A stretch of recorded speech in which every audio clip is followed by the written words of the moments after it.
तो या तो वो गंदे कमेंट करते हैं या फिर अश्लील जैसे गाने गाते हैं, सीटी बजाते हैं। अभी हम जयपुर गए थे, वहाँ पर एक कार्यक्रम था, तो वहाँ से जब लौट रहे थे ना, मैं गाड़ी में पिछली सीट पे बैठा था, तो अरावली वाली पहाड़ियाँ थी और उस दिन बादल छाए हुए थे, थोड़ा उधर बारिश वारिश हो रही थी, वहाँ पेड़ बहुत नहीं होते। तो मैंने एक जगह पर देखा, उसमें बस एक पेड़ खड़ा हुआ था, बस एक पेड़। पेड़ के आगे पीछे कुछ भी नहीं, फसलें भी नहीं, घास भी नहीं, कुछ भी नहीं, थोड़ी बहुत घास रही होगी, और हवा जोर से बह रही थी, खूब जोर से हवा बह रही थी, बंजर जैसा एक पेड़ खड़ा हुआ है और हवा बह रही है। और जब जोर से हवा बह रही थी तो उसकी शाखें, उसकी पत्तियां सब ऐसे हो रही थी जैसे आदमी के बाल उड़े ना, हवा आती है तो बाल पीछे को उड़ते हैं ना, और वो ऐसे खड़ा हुआ जैसे कोई छाती ताने खड़ा हो, अकेला खड़ा है और हवाएं आ रही है। मैंने उसको देखा, मुश्किल से 5 सेकंड को देखा हुआ, गाड़ी आगे बढ़ गई, कोई और नहीं है, अकेले खड़े हैं। बात समझ में आ रही है? और हवाएं तेज हैं पर जगह नहीं छोड़ेंगे।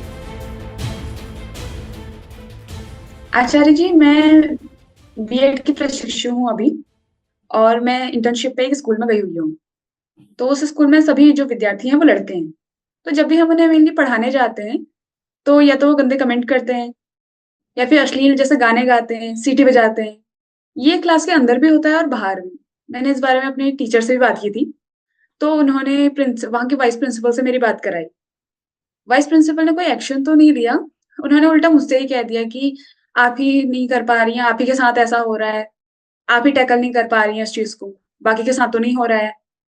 तो इस बारे में ये बात चली, तो बच्चों के साथ कोई एक्शन नहीं लिया गया। उसके बाद वहीं के एक टीचर ने मुझे छेड़ने की कोशिश की। फिर जब मैंने मना किया तो उन्होंने कहा, आपकी आपकी मानसिकता ही खराब है, आप ऐसा सोच रही हैं। अब मुझे समझ में नहीं आ रहा मैं इसमें करूँ क्या? क्योंकि कोई एक्शन नहीं लिया जा रहा, ना टीचर ले रहे हैं, ना कोई लड़की साथ देने को तैयार है। तो इस बारे में आप मार्गदर्शन कीजिए, क्या कर सकते हैं? देखो, टैक्टिकल लेवल पर, मतलब जो ठोस कर्म है उसके तल पर क्या करना है, ये बता पाने के लिए तो मुझे इस केस का एक एक डिटेल विवरण पता हो तो मैं बता पाऊंगा। फिर मैं ये भी जानना चाहूँगा कि आपको इस जॉब की कितनी ज़रूरत है, यहाँ से आमदनी कितनी है, और क्या कोई वैकल्पिक नौकरी उपलब्ध है आपको। ये सब बातें मुझे पता होनी चाहिए।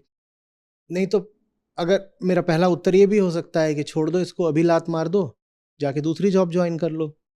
लेकिन वो मैं तब बोलूँ जब दूसरी जॉब या तो आसानी से मिल सकती हो या आपको अभी उपलब्ध हो। तो मुझे वो सब डिटेल्स अगर पता हो तो ही मैं आपको कोई ठोस सलाह दे सकता हूँ, पर मुझे वो डिटेल्स पता है नहीं, तो मैं क्या बताऊँ। इसी तरह मैं ये भी नहीं जानता कि आपको अभी रुपए पैसे की ज़रूरत कितनी रहती है और इस नौकरी के माध्यम से आपको कितना मिलता है, मुझे वो भी अभी नहीं पता। आपके ऊपर जिम्मेदारियां वगैरह कितनी हैं, मैं वो भी नहीं जानता। तो मैं आपको कोई बिल्कुल एक्शनेबल बात नहीं बोल पाऊंगा। लेकिन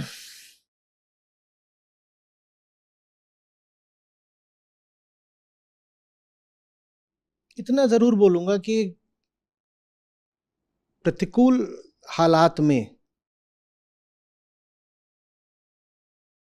अपने आप को झुकने नहीं देने का ना हुँ, बड़ा गजब स्वाद होता है। जी।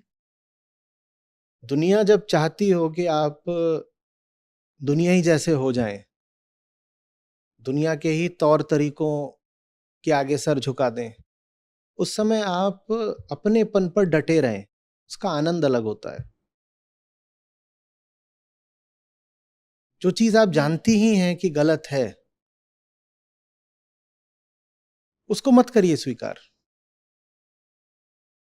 अगर नौकरी नहीं भी छोड़ सकती हैं और वहां आपको किसी कारणवश लगे ही रहना है, तो भी हर तरीके से अपना विरोध जताती रहिए। और जी, भूलिए नहीं कि ये कोई आपके साथ घट रही विशिष्ट घटना नहीं है। ये एक व्यापक बात है जिसमें हमारे समाज की स्थिति, शिक्षा, संस्कार सब पता चलते हैं। तो अगर हमें इस चीज से सचमुच लोहा लेना है तो समस्या की जड़ पर ही आघात करना होगा। अब लोग आते हैं, कई बार कहते हैं हमारे परिवार में हमारी ये दुर्दशा है, ये हो रहा है, वो हो रहा है। हमारे बच्चे बिगड़ रहे हैं, उदाहरण के लिए आपके यहाँ भी जो छात्र हैं, बच्चे हैं, वो बिगड़े हुए हैं। कई बार ऐसे भी लोग आते हैं, माँ बाप आते कहते हैं हमारे बच्चे बिगड़ रहे हैं।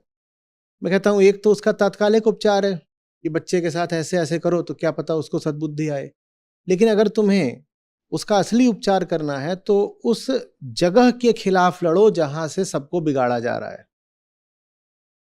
वो कौन सी जगह है जहां से सबकी बुद्धि, मन, चेतना खराब करने वाली ताकतें काम कर रही हैं, उसको समझो और उसके खिलाफ मोर्चा लो। वही काम हम यहाँ संस्था में करने की कोशिश कर रहे हैं, लेकिन वो दिखाई नहीं देता। अगर आपको कोई छेड़ रहा हो लड़का और मैं आकर के वहीं पर सशरीर उस लड़के को रोक दूं और उसको भगा दूं, तो आपको लगेगा आचार्य जी ने मदद करी। लेकिन अगर मैं ऐसा माहौल पैदा कर रहा हूं कि जिसमें ये छेड़ाछाड़ी की घटनाएं घटे ही कम, तो बात उतनी साफ साफ पता नहीं चलती, ऐसा लगता नहीं कि कुछ हुआ। लेकिन असली महत्व का काम तो यही है कि सारी बदतमीजियां मन से पैदा होती हैं और मन को ही साफ करना पड़ेगा। लेकिन इस प्रक्रिया में समय लग सकता है, तो जो टैक्टिकल एक्शन होता है, जो तत्काल करना होता है, वो चीज ये नहीं होती। वो आपको कोई 5 लोग आ रहे हैं और आपकी ओर जरा गड़बड़ इरादों से बढ़ रहे हैं, तो आप उस वक्त पर उनका मन शुद्ध करने का उपक्रम नहीं कर सकती हैं कि तो 5 आपकी ओर आ रहे हैं और आप कहें कि आओ मैं तुमको भजन सुनाऊंगी, तो उससे बात बनेगी नहीं। तो उस वक्त तो यही है कि चिल्लाना हो तो चिल्लाओ, चांटा मारना हो तो चांटा मारो, और दिखाई दे कि ये ज्यादा ही है, 4-5 है, चांटा मारने से होगा नहीं, तो पुलिस को फोन मिलाओ, पुलिस ना आती हो तो भग जाओ। फिर तो यही सब है। वो तो सिचुएशनल अवेयरनेस की फिर बात होती है कि इस समय पर क्या करा जा सकता है। वहां पे फिर आदर्शों से काम नहीं चलता, वहां तो फिर जिस तरीके से जान बचानी है बचाओ, और अगर उस जगह को छोड़ने का विकल्प मौजूद हो तो जल्दी से जल्दी छोड़ भी दो। मुझसे पूछोगे तो मैं तो यही कहूंगा कि हम एक हायर ऑर्डर प्लेस से पूरे समाज को ही साफ करने का काम कर रहे हैं। मेरे देखे तो वही समाधान है, क्योंकि सिर्फ आपके साथ ही बदतमीजी या छेड़छाड़ नहीं हो रही है ना, तमाम लड़कियों के साथ हो रही है, बच्चों के साथ हो रही है। और दुर्व्यवहार ऐसा नहीं कि सिर्फ महिलाओं के साथ हो रहा है, पुरुषों के साथ भी कई तरह के दुर्व्यवहार चल रहे हैं। जिनको अपनी अकल नहीं है वो लोग सबके साथ हिंसक होते हैं, स्त्री हो, पुरुष हो, बच्चे हो, बूढ़े हो, सबके साथ। तो उसको ठीक करने का काम कर रहे हैं। लेकिन एक काम जो आपको नहीं करना है वो मैं आपको बता देता हूं, झुकिएगा मत। जो आपकी बात नहीं सुन रहे उनके जैसा मत बन जाइएगा। भले ही आपको दिखाई दे कि आपके रेजिस्टेंस से, आपके विरोध से कोई फर्क नहीं पड़ रहा, लेकिन आप अपना विरोध कायम रखिएगा। भले मैं और कुछ ना कर पाऊं, लेकिन मैं तुम्हारे जैसी तो नहीं बनूंगी, ये बात पक्की रहे। ठीक है जी बस। सर, मेनली जो इसी बारे में है, क्योंकि बाकी लड़कियों के साथ भी हो रहा है लेकिन वो कुछ बोल नहीं रही हैं, तो ऐसा लग रहा है कि उनके साथ कुछ नहीं हो रहा है, सिर्फ मैं ही कह रही हूँ, मेरे ही साथ हो रहा है। कहती रहिए, आप कहती रहिए। मैं जब आईएम से निकला था तो किसी ने पूछा था कि आपके लिए यहाँ सबसे बड़ी उपलब्धि क्या रही, अचीवमेंट क्या रही। वो लोग शायद ईयर बुक में लिखना चाहते थे। मैंने कहा सबसे बड़ी ये रही कि I didn't allow myself to be coopted. वहां का जो सिस्टम था ना, वो चाहता था आपको एक तरह का आकार दे देना, वो आपके मन को कॉलोनाइज करना चाहता है। वो कहता है सबके सब यहाँ आए हो तो you have to think in this particular way and from this particular centre. मैंने कहा मेरी मेरी यहाँ जीत ये है कि मैं अपनी निजता बरकरार रख पाया। मैंने सिस्टम को अपने ऊपर चढ़ने नहीं दिया। ऐसा नहीं कि मैंने सिस्टम बदल दिया, पर सिस्टम मेरे ऊपर चढ़ा नहीं, और मेरे लिए ये पर्याप्त है। अभी हम जयपुर गए थे, वहां पर कोई कार्यक्रम था, तो वहां से जब लौट रहे थे ना, मैं गाड़ी में पिछली सीट पे बैठा था, तो अरावली वाली पहाड़ियां थी, और उस दिन बादल छाए हुए थे, थोड़ा उधर बारिश वारिश हो रही थी, तो वहाँ पेड़ बहुत नहीं होते। तो मैंने एक जगह पर देखा एक लंबा चौड़ा क्षेत्र था, उसमें बस एक पेड़ खड़ा हुआ था, बस एक पेड़। एक पेड़, पेड़ के आगे पीछे कुछ भी नहीं, फसलें भी नहीं, घास भी नहीं, कुछ भी नहीं, थोड़ी बहुत घास रही होगी, और हवा जोर से बह रही थी, खूब जोर से हवा बह रही थी। ठीक है, थोड़ा इसको मन में चित्रित करो।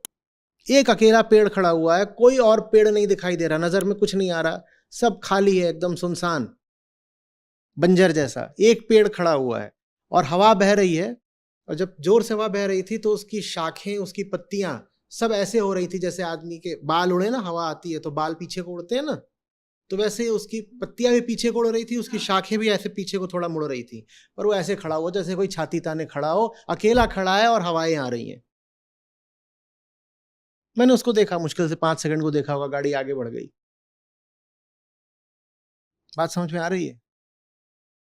कोई और नहीं है, अकेले खड़े हैं और हवाएं तेज हैं, पर जगह नहीं छोड़ेंगे। हवाओं को रोक नहीं सकते, पर उखड़ना भी हमें स्वीकार नहीं है। जैसी व्यवस्था है, हो सकता है अभी हम उसको न बदल सकते हो, शायद हमारे विरोध से कोई साकार परिवर्तन होता हमें दिखाई भी न दे, लेकिन फिर भी हम विरोध करते रहेंगे। हम दिख रहा है हमें कि हमारा विरोध कोई फल नहीं ला रहा, लेकिन फिर भी हमारा विरोध कायम रहेगा। इससे क्या होता है? इससे यह होता है कि जब परिस्थितियां थोड़ी अनुकूल होती हैं ना, तो आप पाते हो कि आप में एक जबरदस्त ठोस सशक्त केंद्र बन चुका है, और जैसे ही परिस्थितियां अनुकूल हुई, अब आप बहुत कुछ कर जाते हो, बहुत कुछ। जैसे कि जब बारिश होती है तो जो पेड़ गर्मी में झुलस के मर नहीं गया, बस खड़ा रहा, जब बारिश होती है तो उस पेड़ का क्या होता है? एकदम हरिया जाता है ना? वैसे ही जब कुछ और नहीं कर सकते तब भी डटे रहो, जब आगे नहीं बढ़ सकते तो कम से कम पीछे मत हटो, खड़े रहो।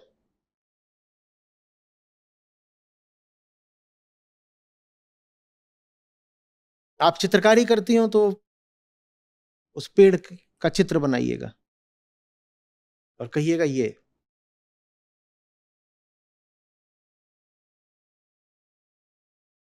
लोग पूछते हैं ना आचार्य जी के गुरु कौन है, मैं तो ऐसे ही सीखता हूँ, गाड़ी में बैठा हूं, बाहर देखता रहता हूं और बस जिंदगी सिखाती जाती है।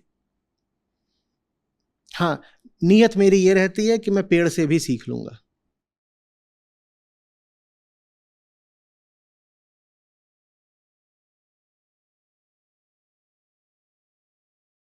समझ रहे हैं बात को? जी। तो आप हताश मत होइएगा, अभी हो सकता है आपको अपने विरोध का कोई फल आता दिखाई न दे, लेकिन स्थितियां बदलती हैं। आप मजबूती अपने भीतर पैदा करिए, वो मजबूती सही समय पर रंग दिखाती है फिर। ठीक है? जी। हम्म, नमस्ते आचार्य जी, मेरी आवाज आ रही है? आ रही है। सर, छोटी चीजें जो होती है उनको हम जगत में पा ले तो कोई दिक्कत नहीं है, लेकिन बड़ी चीज को जगत में पाने जाओगे तो लात खाओगे, और बड़ी चीज हमेशा भीतर ही होती है। लेकिन ये हम छोटी चीज को जाने अनजाने इसलिए पाने भागते हैं क्योंकि बड़ी उसके माध्यम से बड़ी चीज मिल जाए। तो क्या हमें छोटी चीज को पाना चाहिए भी कि नहीं? छोटी चीज को छोटी चीज को छोटे की जगह देकर पालो, उससे बड़ी उम्मीदें मत रख लेना। उदाहरण के लिए, खाना है एक चीज, हमें चाहिए, शरीर की आवश्यकता है वो, ठीक है? खाना पेट भर देगा इसलिए जाके दुकान से खाना खरीद लो, पर खाना अगर इसलिए खरीदोगे कि खाना जिंदगी भर देगा, तो जिंदगी तो नहीं भरेगी, तोंद भर जाएगी, मुक्ति नहीं मिलेगी। इतना बड़ा घड़ा मिल जाएगा, मटकी मिल जाएगी। समझ में आ रही बात? छोटी चीज को जानो कि छोटी है और उसको छोटे ही उद्देश्य के लिए खरीदो। जो लोग खाने को खाने के लिए खाते हैं उनका स्वास्थ्य बनता है, जो लोग खाने को जिंदगी को भरने के लिए खाते हैं कि जिंदगी में बड़ी अभी तन्हाई है, ये है, समस्या है, खाएं, उनको मटका मिलता है। छोटी चीज तो हमें चाहिए, पर छोटे उद्देश्य के लिए चाहिए ना। छोटी चीज से बड़ी उम्मीदें नहीं पालते। खाना पेट भर देगा ये उम्मीद बिल्कुल जायज है, खाना जिंदगी भर देगा ये उम्मीद बड़ी गड़बड़ है। हम छोटी चीजों से बड़ी उम्मीदें कर लेते हैं, ये बात गड़बड़ है। छोटी चीज से छोटी उम्मीद रखो, कोई समस्या नहीं है।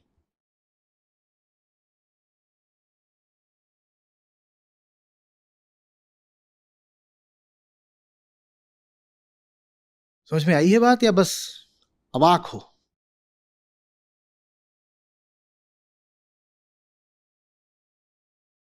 हम्म।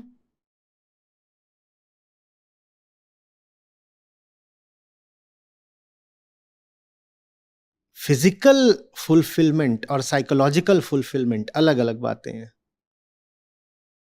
फिजिकल में फाइनेंशियल भी आ गया, वो सब अलग अलग बातें हैं। साइकोलॉजिकल फुलफिलमेंट नहीं मिल पाएगा। मैं साइकोलॉजिकल बोल रहा हूं, और अगर उसको सटीक बोलना है तो बोलो स्पिरिचुअल फुलफिलमेंट। फिजिकल फुलफिलमेंट चाहिए होता है, ले लो, किसको नहीं चाहिए? ले लो। खाना चाहिए होता है, नहाना चाहिए होता है, नींद चाहिए होती है, कपड़ा चाहिए होता है, ले लो। फाइनेंशियल फुलफिलमेंट भी चाहिए होता है, किसको नहीं चाहिए? कपड़ा कहां से मिलेगा अगर पैसा ही नहीं होगा तो? चश्मा आप पहने हो कैसे होगा, नहीं होगा तो? ये सामने मेरे लैपटॉप रखा है, कैमरा रखा है, ये सारी बातें कैसे होंगी अगर पैसा नहीं होगा तो?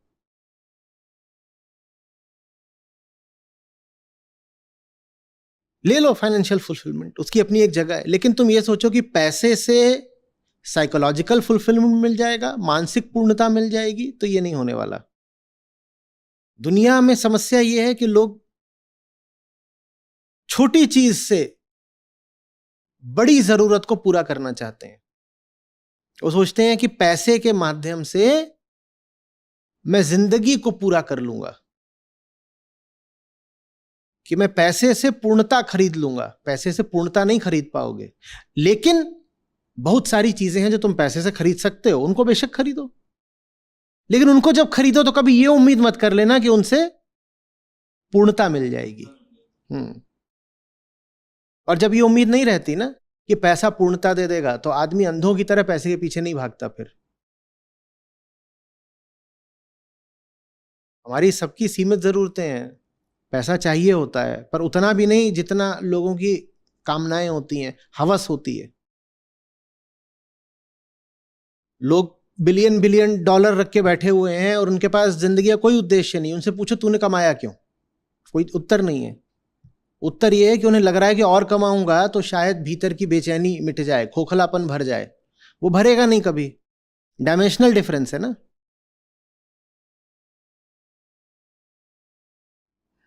आप यहां जमीन पर कितना भी दौड़ लो, आकाश पर थोड़ी पहुंच जाओगे। बहुत ज्यादा पैसा कमाने वाला सोच रहा है कि जमीन पर ज्यादा दौड़ूंगा तो आकाश पहुंच जाऊंगा। पैसा कितना भी इकट्ठा कर लो, आकाश नहीं मिल जाएगा उससे। हां, कई बार जमीन पर कुछ जगहें चाहिए होती हैं, कुछ चीजें चाहिए होती हैं, तो जमीन पे दौड़ के वो जगहें मिल जाएंगी, वो चीजें मिल जाएंगी, वो ठीक है, वहां तक ठीक है। वो अध्यात्म भी बड़ा गड़बड़ है जो कहता है कि पैसा तो त्याज्य वस्तु है और पाप है और हाथ का मैल है। हाथ का मैल वैल नहीं होता है, मेहनत से कमाया जाता है और उसकी कुछ वाजिब उपयोगिता भी होती है। जहां तक उसकी एक वाजिब उपयोगिता है, पैसा जिंदगी में रखो। लेकिन एक बिंदु आता है और वो जल्दी आ जाता है, तुम्हें दिखाई देता है कि अब मुझे जो चाहिए वो पैसे से नहीं मिल सकता। अब उसके बाद अंधाधुंध पैसा कमाने से कुछ नहीं होगा। तो इतना कमाओ भी कि अपने काम चल सके, कहीं हाथ ना फैलाना पड़े, लेकिन उसके ज्यादा कमाने की कोशिश व्यर्थ है। इसी बात को ज्ञानी लोग कैसे बोल गए? उन्होंने बिल्कुल नहीं कहा कि एकदम मत कमाओ। उन्होंने कहा नहीं, इतना तो जरूर कमाओ कि कुछ जरूरी काम है वो हों, लेकिन कहा उसके आगे कमाना जीवन बर्बाद करने वाली बात है। क्योंकि कमाने में समय लगता है, श्रम लगता है ना, जीवन लगता है पैसा कमाने में। जो पैसा तुम्हारे उपयोग का ही नहीं है, उसको कमाने में तुमने जो जीवन लगाया, श्रम लगाया, वो जीवन की बर्बादी हो गया। इतना दीजिए जामे कुटुंब समा, ये वाजिब जरूरत है। अब बच्चा पैदा करके बैठे हो तो उसे स्कूल तो भेजना पड़ेगा। साहिब इतना दीजिए जामे कुटुंब समाए। अब कुटुंब पैदा कराए तो उसकी जरूरतें तो पूरी करोगे, तो इतना तो कमाओ। अब मैं भी भूखा ना रहूं, साधु ना भूखा जाए, तो इतना तो कमाना पड़ेगा। लेकिन इससे ज्यादा कमाओगे तो पागल हो जाओगे। इतना जरूर कमाना, पर इससे ज्यादा मत कमाना। समझ रहे हो बात को? दो तरह के विक्षिप्त होते हैं, एक जो कमाए ही जा रहे हैं, और दूसरे जो पाखंडी होके कह रहे हैं कि पैसा तो आया है। है ना, मैल है हाथ का, पाप है, माया है। पैसा न न पाप है, न पुण्य है, न मैल है, न मुक्ति है। जिंदगी की छोटी जरूरतों को पूरा करने के लिए एक उपयोगी चीज है। वो छोटी चीजें आप ले आइए पैसे से, दुनिया में वो सब छोटी जरूरतें आपकी पूरी हो जाएंगी, और उन्हें करना भी पड़ता है। क्या नंबर है आपके चश्मे का? 3। 3। सोचो चश्मा टूट जाए और जेब में फूटी कौड़ी नहीं है तो क्या होगा? कुछ दिखेगा नहीं। कुछ नहीं दिखेगा। हाँ, तो ये वो जरूरतें हैं जिनमें पैसा आवश्यक है, ठीक है। लेकिन पैसा अंधाधुंध खर्च करके भी अगर मुक्ति खरीदना चाहोगे, सत्य खरीदना चाहोगे, प्रेम खरीदना चाहोगे, तो नहीं मिलेगा। हमें पता होना चाहिए कहां तक पैसा उपयोगी है और उसके बाद पैसा उपयोगी नहीं है। न पैसे का अपमान करना, न उसके पीछे अंधाधुंध भागना, दोनों ही बातें गलत हैं।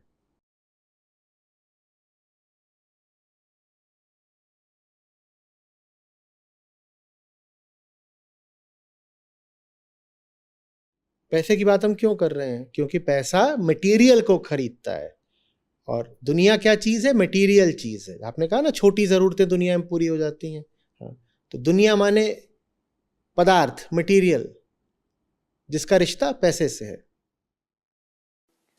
सूरा सोई सराहिए, लड़े मुक्ति के हेत। सूरा सोई सराहिए, लड़े मुक्ति के हेत। पुरजा कट पड़े, तो भी न छाड़े खेत रे साधो, तो भी न छाड़े खेत। सूरा नाम रखाए के, अब क्यों डरना वीर। सूरा नाम रखाए के, अब क्यों डरना वीर। अड़े रहना मैदान में, सम्मुख सहना तीर रे साधो, सम्मुख सहना तीर। साईं इतना दीजिए, जामे कुटुंब समाए। साईं इतना दीजिए, जामे कुटुंब समाए। मैं भी भूखा ना रहूं, साधु न भूखा जाए रे साधु, साधु न भूखा जाए।